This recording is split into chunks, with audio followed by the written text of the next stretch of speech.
দেশের উপর দিয়ে বয়ে চলেছে তীব্র থেকে অতি তীব্র তাপপ্রবাহ। বাতাসে আর্দ্রতা বেড়ে গরমের অনুভূতি আরো বাড়িয়েছে। চলমান পরিস্থিতি এপ্রিল জুড়ে অব্যাহত থাকবে, তবে মের শুরুতে বৃষ্টি হতে পারে। সকালে এক ব্রিফিংয়ে এ তথ্য জানিয়েছে আবহাওয়া অফিস।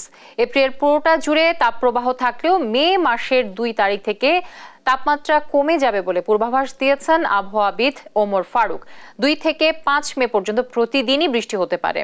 এর সাথে কালবৈশাখী ঝড়ের পূর্বাভাস রয়েছে। গেল 24 ঘন্টায় দেশের সর্বোচ্চ তাপমাত্রা রেকর্ড করা হয়েছে যশোরে 42.4 ডিগ্রি সেলসিয়াস, আর ঢাকায় তাপমাত্রা ছিল 39.1 ডিগ্রি।